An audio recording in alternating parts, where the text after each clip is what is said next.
주일학교 선생님이 얘들아, 죄 용서를 받으려면 어떻게 해야 하지? 하고 물었습니다. 아이 하나가 손을 들더니 죄를 지어야 해요. 죄 용서를 받으려면 답은 회개해야 된다는 것인데, 아이는 죄 용서를 받으려면 먼저 죄를 지어야 해요. 그러면서 선생님을 놀려먹는 거죠. 아이들이 머리가 얼마나 잘 돌아가는지 모릅니다. 그 아이는 선생님을 놀려 먹으려고 그렇게 했지만, 그런데 그 아이 말에 통찰력이 있습니다. 우리가 죄 용서를 받는 것은 은혜입니다. 그러니까 죄를 많이 지으면 은혜도 더 많이 누리게 되는 것이 아닌가, 그런 생각을 할 수가 있습니다. 죄 짓는 것도 괜찮다, 그러면 은혜를 더 많이 체험할 수 있기 때문에 괜찮다, 그렇게 생각할 수도 있습니다.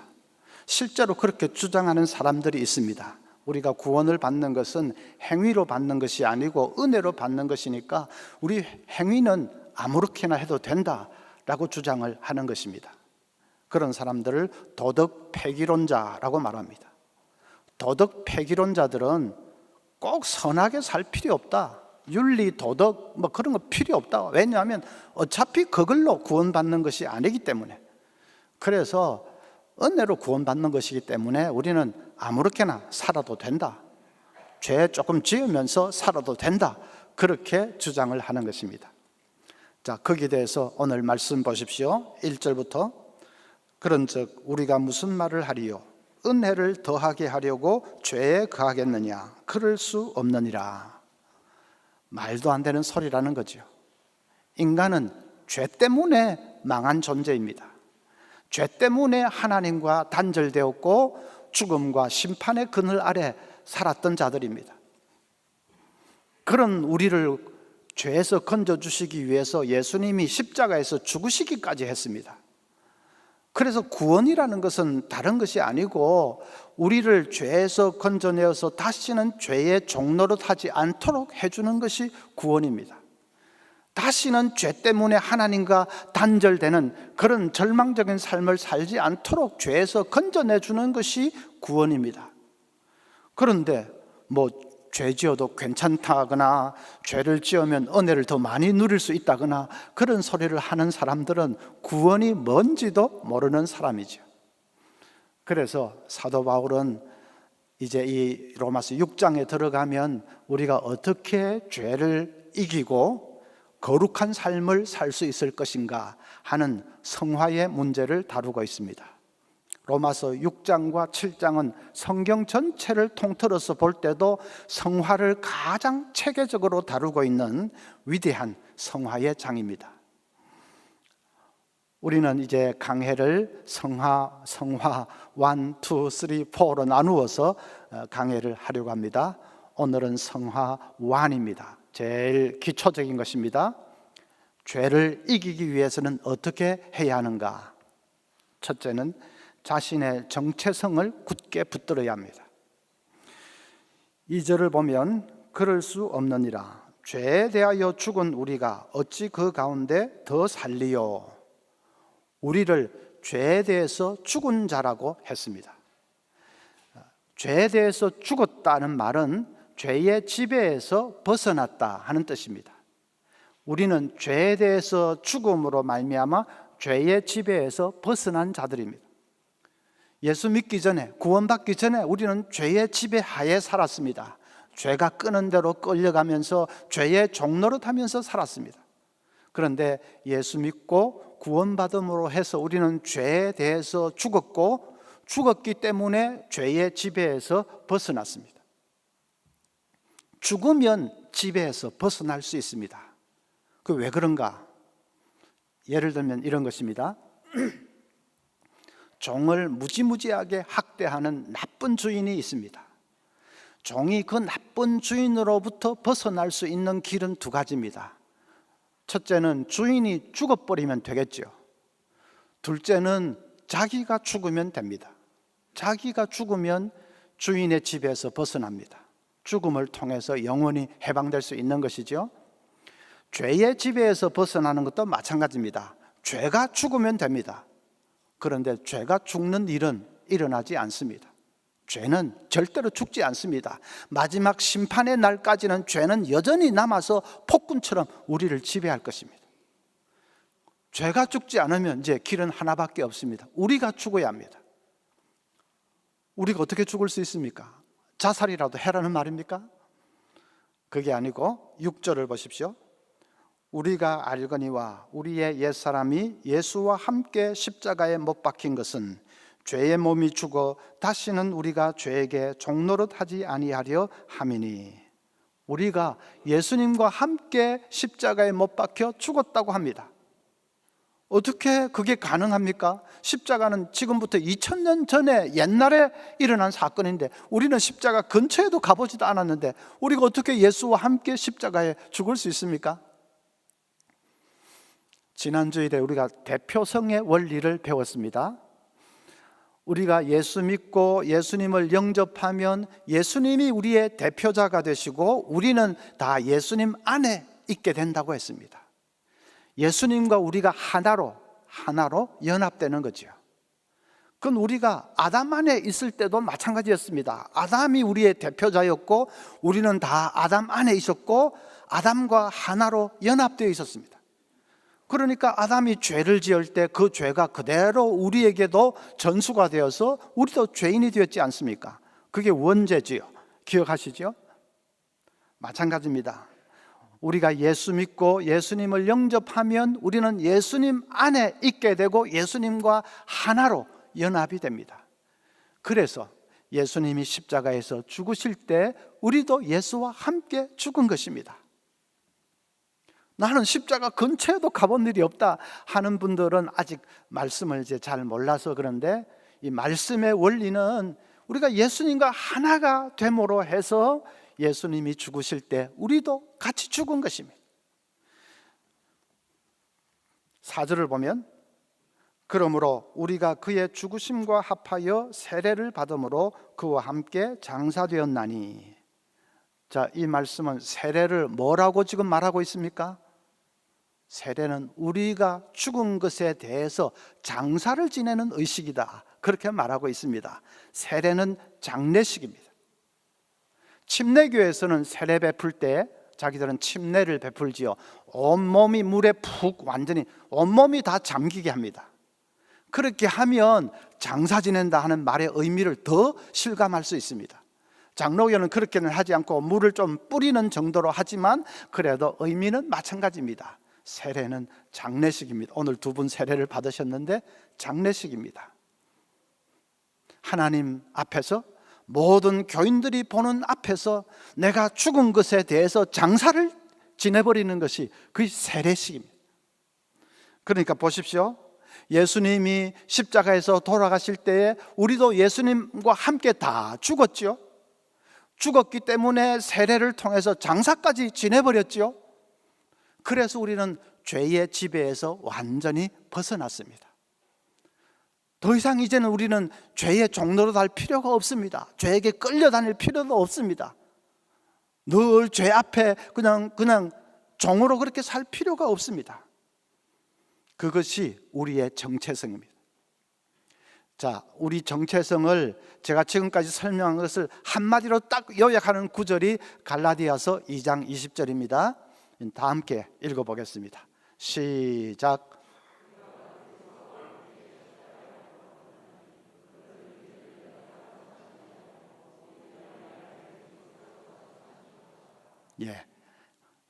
이 구절은 나의 아이덴티티니까, 나의 정체성이니까 꼭 기억을, 암송을 하셔야 되겠습니다.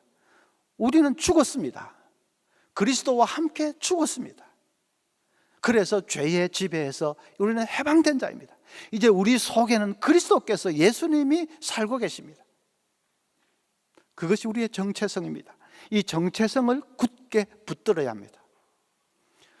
그게 중요합니다. 왜냐하면 1863년에 링컨이 노예 해방을 선포했지만은, 그래서 노예 제도는 이제 역사의 뒤안길로 완전히 사라졌습니다. 그런데도 남부에 사는 흑인들 중에는 노예 생활을 그대로 하는 사람들이 많이 있었습니다. 백인이 다가오면 무서워서 벌벌 떨고 굽실굽실합니다.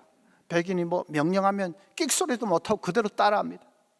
자기의 권리와 자유를 하나도 누리지도 못하고 차별을 당해도 꿈쩍도 못하고 그냥 따라갑니다. 질질 끌려갑니다.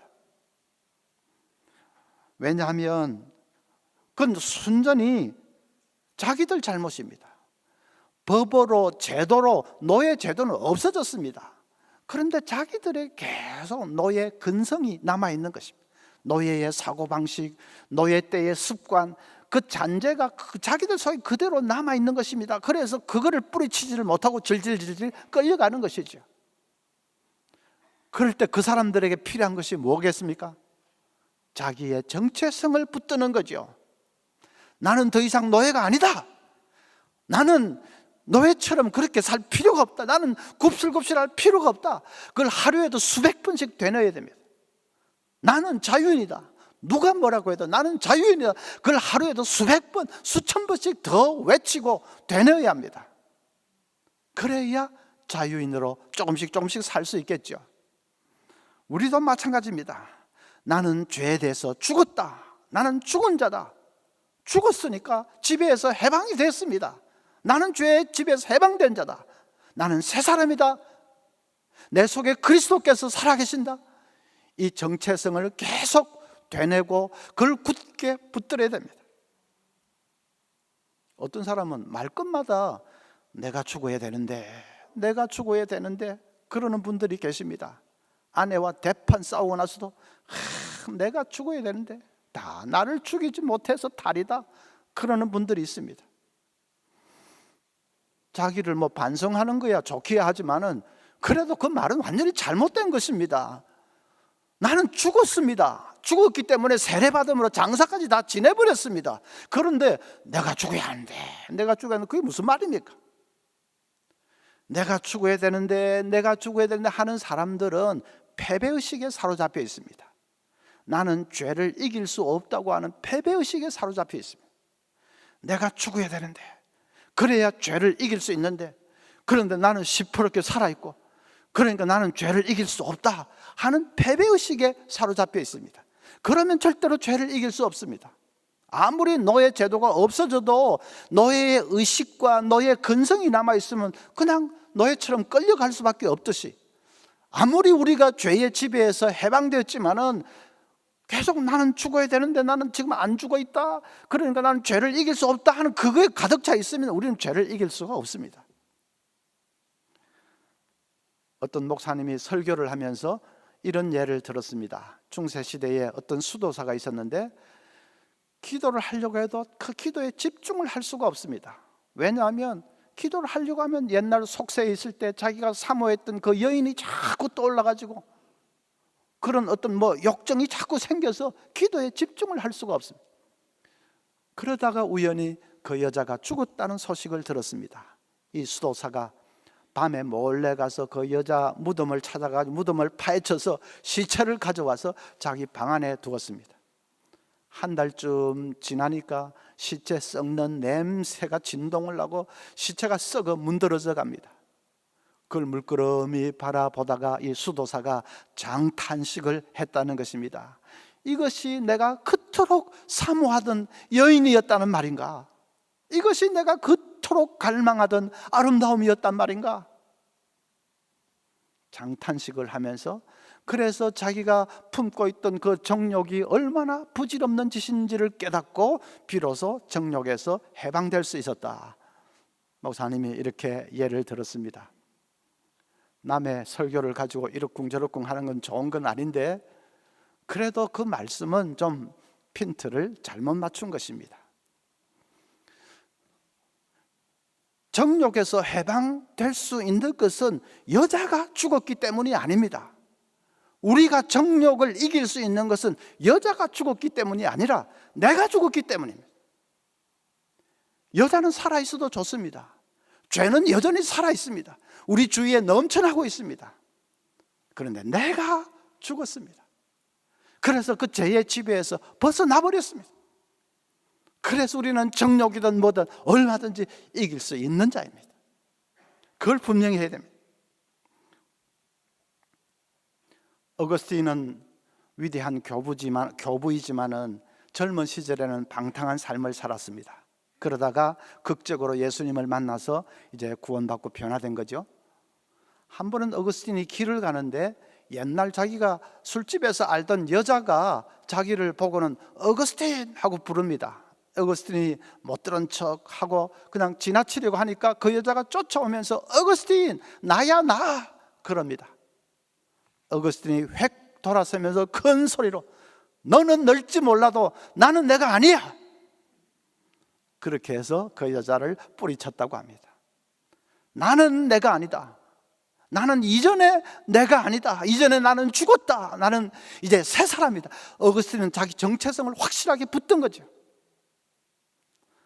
여러분, 우리도 나는 이전에 내가 아니다. 그걸 굳게 붙들어야 합니다. 나는 죽었다. 죄의 지배를 받고 살던 나는 죽었다. 예수와 함께 죽었다. 그걸 굳게 붙들어야 됩니다. 이제 내 속에는 예수님이 살아계신다. 그 정체성을 굳게 붙들어야 됩니다. 그것이 성화로 나아가는 첫걸음입니다. 계속 내가 죽어야 되는데, 그런데 내가 살아있으니까 내가 이 어찌 할 수가 없구나, 죄를 이길 수가 없구나, 그렇게 패배의식에 사로잡혀 있으면 안 됩니다. 패배의식을 패배시켜야 됩니다. 그것이 성화로 나아가는 첫걸음입니다. 둘째는 의인으로 가장하고 행동해야 합니다. 11절에 이와 같이 너희도 너희 자신을 죄에 대하여는 죽은 자요 그리스도 예수 안에서 하나님께 대하여는 살아있는 자로 여길지어다.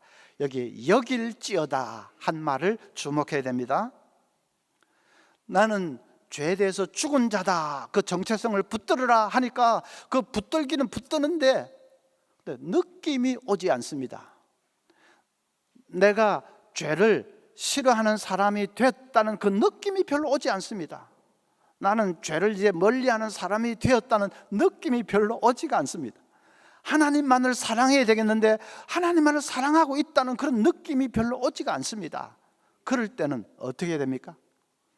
느낌이 올 때까지 기다려야 됩니까? 그게 아니고 여기라 했습니다. 내가 죄를 싫어하는 사람이 된 것처럼 여기는 것입니다. 내가 하나님만을 사랑하는 사람이 이미 된 것처럼 여기는 것입니다. 그렇게 여기고 행동을 해버리는 것입니다. 그러면 꼭 뭘 가장하고 있는 듯한 느낌이 듭니다. 내가 실제로 죄를 싫어하는 사람이 된 것은 아닌 것 같은데 아직까지, 그런데 그렇게 여기고 행동을 하면 뭔가 나를 가장하고 있는 듯한 느낌이 듭니다.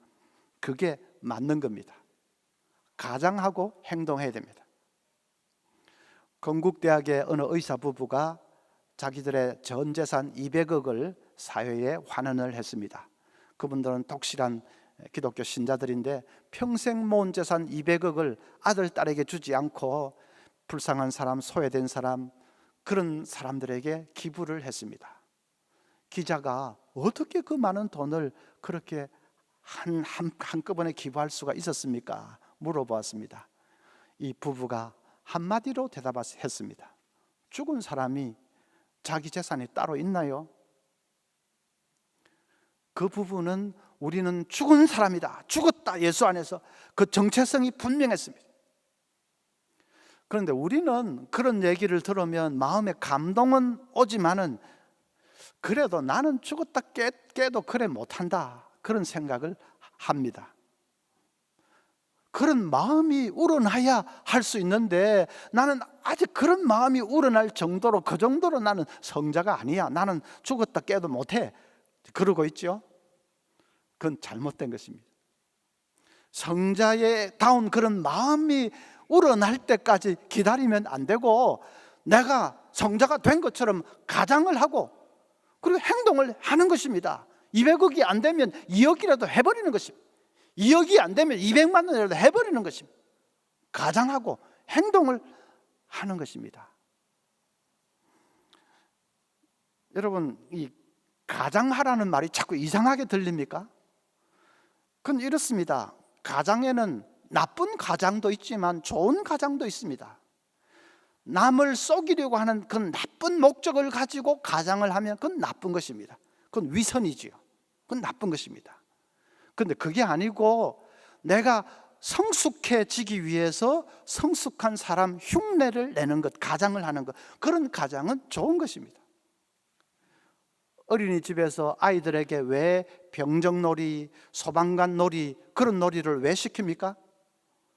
그런 놀이를 시켜놓으면 아이들이 자기가 병정이 된 것처럼, 자기가 소방관 아저씨가 된 것처럼 가장을 합니다. 그리고는 그렇게 행동을 하지요. 어른처럼 그렇게 행동을 하고 어른 흉내를 내고 그렇게 하지요. 그러면 아이들이 빨리 성장합니다. 어른처럼 흉내를 내고 어른처럼 행동하고 자꾸 그러다 보면 금방 의젓해지고 빨리 성장을 합니다. 그런 가장은 소방관으로 분명히 가장한 겁니다. 또 병정 군인으로 가장한 겁니다. 그런 가장은 좋은 거 아닙니까? 너 진짜 군인도 아니면서 그렇게 하는 거 위선이다. 애들에게 그렇게 하겠습니까? 좀 설교가 딱딱할 수 있으니까 여러분에게 좀 좋은 걸 하나 가르쳐 드리겠습니다. 이건 어느 학원에서도 가르쳐 주지 않는 건데 오늘 코로나를 뚫고 오셨으니까 제가 공짜로 가르쳐 드리겠습니다. 영어 잘할 수 있는 비결 확실합니다. 영어 잘할 수 있는 비결 딱 한마디면 하면 됩니다. Really? 정말? Really? 정말? 그 한마디만 하면 됩니다. 미국 사람이 와서 뭐라 씹으리면 Really? 하십시오. 못 알아들어도. 또 와서 뭐 씹으리면 막 능청스럽게 오 Really? Really? 그렇게 하십시오. 그럼 미국 사람이 신이 나서 막 더 찌끄리겠죠? 그러면 귀가 빨리 트입니다. 귀가 빨리 트입니다. 못 알아들어도 알아듣는 척 가장하라는 말입니다. 그래서 리얼리 하십시오. 만약에 미국 사람 이렇게 영어를 하는데 나 영어 못한다고 뒷걸음질 쳐보십시오. 예? 뭐 말을 하는데 막 no English, no English 그것만 해도 잘하는 건데 근데 no English 하면서 뒷걸음질 쳐보십시오. 그러면 미국 사람이 머쓱 해가지고 그냥 돌아서 버리겠죠. 영어 할 수 있는 기회는 점점 사라질 것입니다. 그러니까 못 알아들어도 리얼리 하는 것입니다. 그러다가 물론 저 영어 못하는 거 들통날 수도 있겠죠. 들통나도 무슨 상관입니까? 리얼리 했다고 뭐 벌금 내는 것도 아니고. 그렇게 가장하는 것은 성숙해지기 위해서 성숙을 가장하는 것은 그건 좋은 가장인 것입니다. 여러분 기사, 중세의 그 기사가 되고 싶으면 어떻게 해야 됩니까? 기사처럼 가장하고 행동하는 것입니다. 기사 흉내를 내는 것입니다. 그러면 얼마 되지 않아서 기사가 되어 있습니다. 그것이 소설 돈키호테의 전체 내용입니다. 성자가 되고 싶으면 어떻게 됩니까? 성자다운 마음이 우러날 때까지 기다리면 안 됩니다. 그러면 죽어도 성자가 되지 못합니다. 그냥 성자인 것처럼 가장하고 행동하는 것입니다. 성자의 흉내를 내는 것입니다. 얼마 가지 않아서 성자다운 마음도 우러나고 진짜 성자가 되어 있을 것입니다. 부부 사이에 이 관계가 좋지 못해서 그래서 고민일 때, 부부 사이에 사랑이 식었을 때 그때는 어떻게 해야 됩니까? 사랑이 우러날 때까지 기다리면 안 됩니다. 그러면 죽을 때까지도 그 부부를 사랑할 수 없을 겁니다. 사랑하는 것처럼 가장하고 행동해야 됩니다. 말도 친절하게 하고 사랑할 때 어떻게 하는지를 다 알고 있지 않습니까? 그 흉내를 내는 것입니다. 친절히 하고 따뜻하게 대해주고 안아주고 하는 것입니다. 얼마 가지 않아서 사랑하는 마음까지도 우러나는 것을 여러분 체험하게 될 것입니다. 제가 자주 듣는 예화 들어야지요. 조지 크레인 목사님에게 어떤 부인이 상담을 받으러 왔습니다. 남편하고 도무지 못 살겠다고 이혼 상담을 받으러 왔습니다. 목사님이 아니 그냥 헤어지면 어떻게 해요? 복수라도 하고 헤어져야죠. 부인이 눈이 동그래져서 목사님 입에서 그런 말이 나올 줄 몰랐으니까 목사님 이렇게 말했습니다. 앞으로 석 달 동안만 남편에게 잘해 주십시오. 친절하게 해주고 저녁도 잘 차려주고 그냥 남편 칭찬을 해주고 또 남편이 당신에게 얼마나 소중한 존재인지를 기회 있을 때마다 말해주라. 그냥 남편이 기뻐하는 일이면 최선을 다해서 해주라. 그래서 남편이 이 여자는 나 없으면 못 사는 여자구나, 그걸 느낄 수 있도록 해주라고 했습니다. 석 달 동안 그렇게 딱 하고는 어느 날 갑자기 딱 막 이혼을 선포해버린 겁니다. 그럼 남편이 얼마나 충격받겠습니까? 뒤통수도 그런 뒤통수가 없죠. 얼마나 충격받겠, 완전히 뒤집어질 거다. 그렇게 좀 복수를 하고 헤어져야 되지 않겠느냐. 부인이 목사님이 그런 말씀 하실 줄 몰랐습니다. 역시 목사님은 수가 높으십니다. 진짜 좋은 생각이네요. 그래 하겠습니다. 석 달이 지났습니다. 조지 크레인 목사가 전화를 걸어서 부인 이제 이혼할 준비가 됐나요? 부인이 목사님 무슨 말씀이세요? 저는 남편을 정말로 사랑하고 있어요. 목사님 말씀대로 하다가 제가 남편을 진짜로 사랑하고 있다는 것을 깨달았어요. 이혼 말은 없던 걸로 해주세요. 바로 그것입니다. 사랑하는 것처럼 가장하고 행동하는 것입니다. 흉내를 내는 것입니다. 그러면 진짜로 사랑하는 마음이 우러나게 됩니다. 그것이 심리학에서 말하는 행동치료라는 것입니다. 행동하면 치료가 됩니다. 행동하면 회복이 됩니다. 그것을 두고 아이고 사랑하는 마음도 없으면서 사랑하는 척하는 것은 위선이 아니냐, 여러분 그러십니까? 위선은 나쁜 목적으로 썩이기 위해서 하는 게 위선입니다. 지금 자기가 바람을 피우고 있으면서 그걸 감추기 위해서 아내에게 잘 해주고 있으면 그게 위선이죠. 그건 나쁜 거죠. 우리가 지금 말하는 것은 그런 게 아니고 아내를 사랑해야 되는데, 내 아내인데 사랑해야 되지 않습니까? 아내를 사랑해야 되는데 사랑하는 마음이 다 식어버려서 고민일 때, 그럴 때는 어떻게 해야 되느냐, 그 말입니다. 그럴 때는 사랑하는 마음이 우러날 때까지 기다리면 안 됩니다. 우러날 때까지 기다리면 죽어도 사랑할 수 없습니다. 그냥 아까 여길지어다 했지요. 사랑하는 것처럼 여기고 가장하고 그대로 행동하는 것입니다. 흉내를 내는 것입니다. 전도합시다 하는 설교를 들으면 내 속에서 영혼을 불쌍히 여기는 마음이 우러날 때까지 그래야 전도해야지, 기다릴 거야. 그러면 죽어도 전도할 수 없습니다. 하나님 아버지 불쌍히 여기는 마음을 주시옵소서 기도하고 있으면 죽어도 전도할 수 없습니다. 그냥 불쌍히 여기는 것처럼 가장하고 나가서 전도하는 것입니다. 몇 번 그렇게 전도하다 보면 불쌍히 여기는 마음이 불같이 일어나는 것을 여러분 체험하게 될 것입니다. 너무 불쌍해서 눈물이 쏟아지게 될 것입니다. 그래서 성화를 이루기 위해서는 가장하고 행동한다 하는 것이 중요합니다. 그렇게 가장하는 것이 사실은 그게 믿음입니다. 그게 믿음인 것이죠. 내가 죄를 싫어하는 마음이 우러날 때까지 기다리는 것이 아니라 나는 죄를 싫어하는 사람인 것처럼 여기고 한번 행동해 보십시오. 한 발자국이라도 내디뎌 보십시오. 하나님을 사랑하는 마음이 우러날 때까지 기다리는 것이 아니라 나는 하나님을 사랑하는 사람이다 라고 여기고 그렇게 흉내를 내고 행동하는 것입니다. 한신교회 이윤재 목사님이 이런 간증을 했습니다. 한신교회는 아시는 분은 아시겠죠. 옛날에는 허허 벌판 위에 있었습니다. 근데 지금은 이제 판교의 아파트 숲 속에 둘러싸여 있죠. 그 빽빽한 아파트 숲을 바라보면서 목사님이 가슴이 뜨거워졌다고 합니다. 드디어 하나님이 내 꿈을 이루어 주시는구나 하고 가슴이 뜨거웠습니다. 이제 우리 한신교회도 대형 교회로 발돋움할 수 있겠구나 생각을 하니까 흥분이 되고 막 가슴이 뛰었습니다. 그런데 세월이 점점 가는데도 교회 부흥이 잘 생각만큼 이루어지지를 않습니다.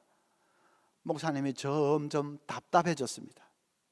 어느 날은 기도하는데 그냥 원망이 쏟아져 나옵니다. 하나님 아버지, 얼마나 오래 기다려온 교회 부흥인지 하나님이 잘 아시지 않습니까? 그런데 왜 이렇게 더딥니까? 답답합니다. 한참 그렇게 원망을 하고 있는데 마음속에서 하나님의 음성이 들려왔습니다. 나도 답답하다. 목사님 눈이 동그래졌습니다. 근데 하나님이 답답해 하시는 이유는 다른 데 있었습니다. 너는 교회 부흥이 더디다고 답답해 하지만 나는 네가 언제쯤 거룩한 사람이 될지 답답하구나. 너는 언제쯤 나를 닮겠니?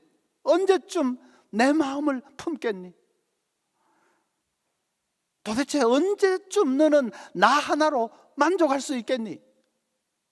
내가 언제까지 너의 성공을 위한 수단이 되어야 하느냐? 너는 도대체 얼마나 복을 받아야 만족하겠니? 답답하구나. 하나님께서 성령을 통해서 그냥 속사포처럼 말씀하시는데 목사님이 그 자리에서 그냥 꼬꾸라졌습니다. 하나님, 제가 잘못했습니다. 제가 잘못 생각했습니다. 한번 눈물이 터지니까 막 펑펑 울면서 잘못했다고 회개를 했습니다. 그날 완전히 깨졌습니다. 그렇게 깨지고 나니까 목회가 이제 쉬워졌답니다. 그 집착에서, 자기 욕망에서 해방되고 나니까, 자기가 죽고 나니까, 그러니까 목회가 쉬워졌습니다. 스트레스도 더 이상 받지 않고 기쁨으로 목회를 할 수가 있게 되었습니다. 그 자유롭고 기쁜 표정, 말, 그게 교인들에게 그대로 전달이 되지 않겠습니까? 그때부터 교회가 부흥되기 시작했습니다. 여러분, 우리는 성공을 원하지만은 하나님은 성화를 원하십니다. 성공보다 중요한 것이 성화입니다. 그래서 우리 천국 백성에게는 성화가 없으면 우리는 행복도 없습니다. No holiness, no happiness. 성화가 없으면 행복도 없습니다. 날마다 나는 죽었다, 나는 죽은 자다, 그 정체성을 굳게 붙드십시오. 이제 내 속에는 그리스도께서 살아계신다, 그 정체성을 붙드십시오. 그리고 느낌이 안 와도 한 발을 내디디면서 행동하는 것입니다. 가장하고 행동하는 것입니다. 하루하루 그렇게 살 때에 우리는 점점 예수님 닮아가고 거룩한 삶으로 나아갈 수 있습니다. 이 귀한 성화의 삶을 날마다 열심히 살아가는 우리 서문교회 가족들 되시기를 바랍니다.